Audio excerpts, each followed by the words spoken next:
Without perfect pitch, how are you able to listen to music and figure out what key to play it in? I have something that I've trained called relative pitch. It's different than perfect pitch. Perfect pitch is when you can identify each note name because you just know the sound. Like I always relate it to color. When you look at the color red, you see the color red and you know what it is without referencing any other colors. With relative pitch, it's all based on interval recognition. So you use an interval in your head to count up, right? So you get very comfortable with the distance between two notes. And if you get comfortable enough with those, you can have like a note in your head or use a reference note. And then when a song starts playing, you can hear the tonic of the key, so that the root chord, and you can count up in your head almost immediately to the point where it's indistinguishable from the outside looking in. But you do need like a reference note, right? Like if I hear this, I know the key of this song now, right? I know that the key of this is in F sharp minor. Not because I hear F sharp minor, but because once I play G sharp, I can hear that this tune is a whole step lower. So it's almost like when I'm looking at the color red, I don't know it's red unless I see blue first to figure it out. Does that make sense?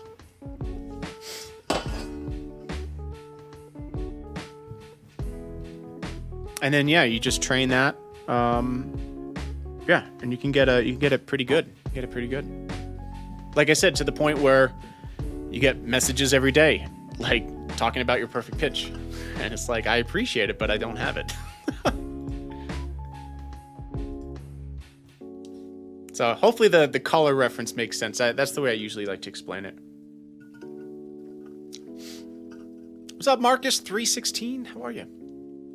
How long did it take to train your relative pitch? 15 years. Yo, Simon! Bro, thank you for the raid. How are you, man? How was your stream, brother? Do you have a favorite film composer? That's a really tough one. I really like Harry Gregson Williams.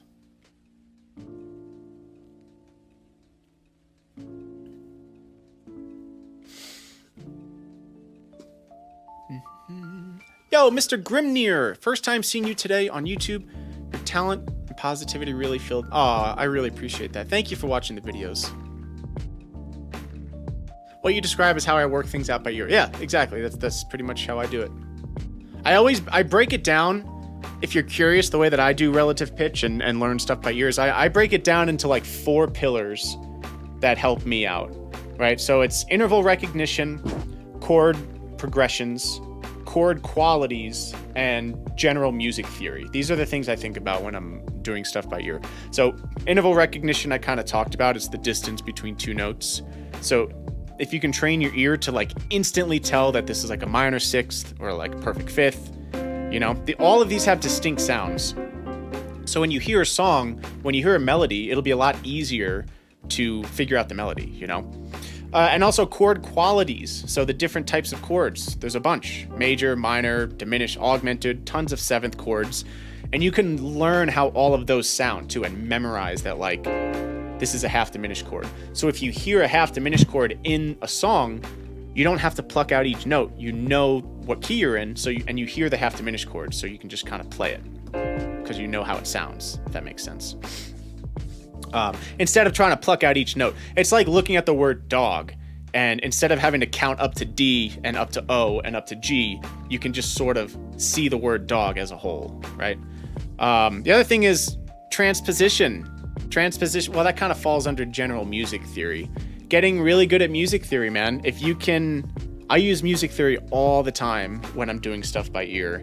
It's immensely helpful. So if you're familiar with the key of A minor, fantastic. But like, what happens if you hear a song and it's in F sharp minor and you don't know F sharp minor, Then instead of having like 7 keys to work with, because assuming it's diatonic, now you don't know any of the keys, The other thing I would recommend is getting really comfortable with figured bass. So like a 1-4-5, 1 chords, 4 chords, 5 chords. These are super helpful because if you can learn to hear music that way, like learning that this is a 1 chord, this is a 2 chord. So if we have like a 1-4-5-1 and we hear the song and we can transpose that into any key, it makes it so much quicker because It doesn't matter what key it's in, you know, if you know how to play that chord progression in any song, right? Super helpful. What was the last one? I kind of covered on both of them, the chord progressions. Well, chord progressions, actually. It's sort of like saying the same thing, right? All these different progressions that you hear. Let's take a popular example, okay? The classic pop progression. Right? So, boom. I mean, it's a 1-6-3-7 in a minor key, right? So, when you take this chord progression, right? There's two ways to look at it. You can look at it as C minor, A flat major, E flat, B flat major, right? That doesn't really help you if you want to bring that to a different key, because those aren't going to be the chords. If you can learn it as a 1-6-7-5, you can play it in any key, assuming you have good music theory, right? Because then if you hear the song and you're like, oh, it's actually in F, then you can just play it in F, right? So I really think transposition and getting familiar with as many chord progressions as you can is super important. Helps a lot. What's up, Loyalty? Anyways, I haven't been looking at chat, but hopefully some of that makes sense. Would you like to compose music for movies? I'm more into composing for video games over movies. As somebody with relative pitch, are you able to imagine how a note sounds, memorize the sound in your head when someone said, no, that's perfect pitch.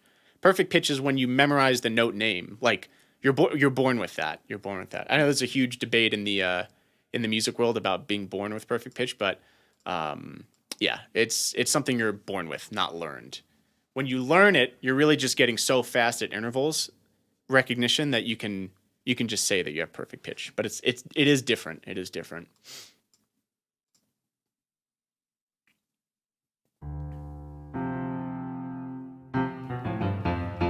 Which is fine. It's like no difference. It's like, I always feel bad for people with perfect pitch because it's like they get discredited as if they don't have to work as hard. But like, I have a bunch of friends with perfect pitch and they say it's like their words, it's like a party trick. It doesn't actually help you when you're learning a song. It'll help you get your starting note. But after that, you still have to do everything that I'm talking about. You still have to go by interval.